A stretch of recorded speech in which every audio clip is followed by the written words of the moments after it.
Hello, I'm Severin Suzuki speaking for ECHO, the Environmental Children's Organization.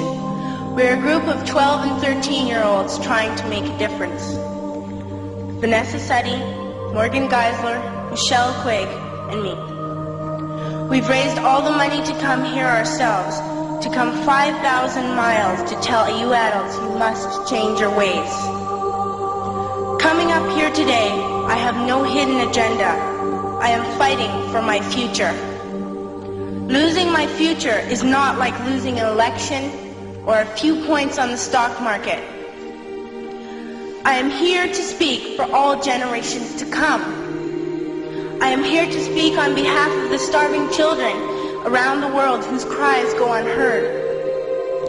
I am here to speak for the countless animals dying across this planet because they have nowhere left to go.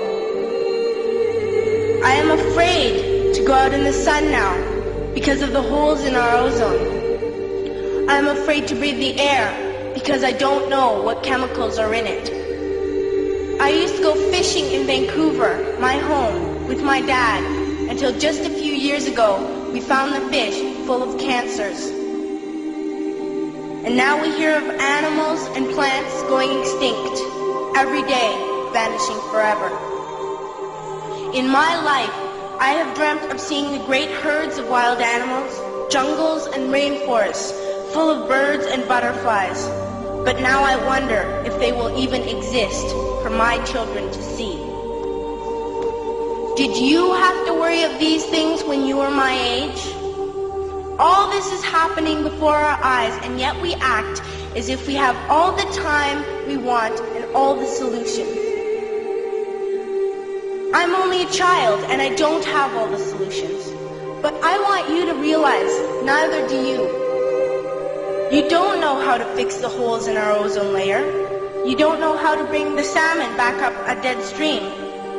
You don't know how to bring back an animal now extinct. And you can't bring back the forest that once grew where there is now a desert. If you don't know how to fix it, please stop breaking it. Here, you may be delegates of your government, business people, organizers, reporters, or politicians, but really, your mothers and fathers, sisters and brothers, aunts and uncles, and all of you are someone's child. I'm only a child, yet I know we are all part of a family, 5 billion strong, in fact, 30 million species strong. And borders and governments will never change that. I'm only a child, yet I know we are all in this together and should act as one single world towards one single goal. In my anger, I am not blind, and in my fear, I am not afraid of telling the world how I feel. In my country, we make so much waste. We buy and throw away, and yet northern countries will not share with the needy. Even when we have more than enough, we are afraid to share. We are afraid to let go of some of our wealth. In Canada, we live the privileged life, with plenty of food, water, and shelter. We have watches, bicycles, computers, and television sets. The list could go on for 2 days. 2 days ago, here in Brazil, we were shocked when we spent time with some children living on the streets.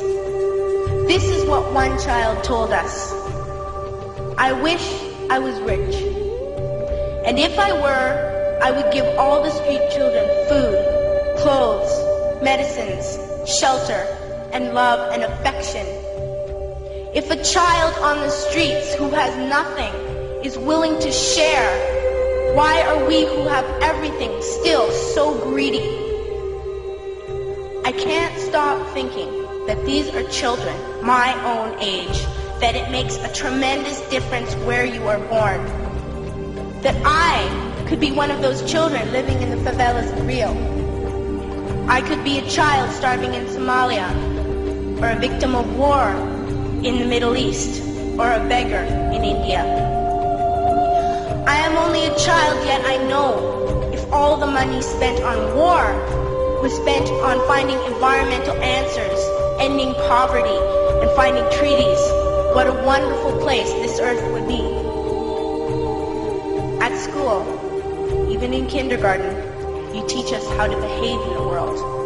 You teach us not to fight with others, to work things out, to respect others, to clean up our mess, not to hurt other creatures, to share, not be greedy.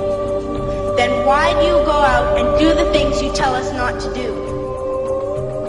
Do not forget why you are attending these conferences, who you're doing this for.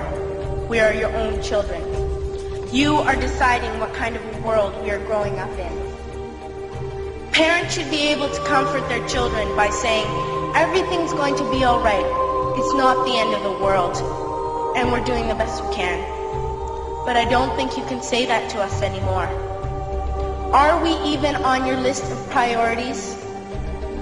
My dad always says, you are what you do, not what you say. Well, what you do makes me cry at night. You grown-ups say you love us, but I challenge you, please, make your actions reflect your words. Thank you.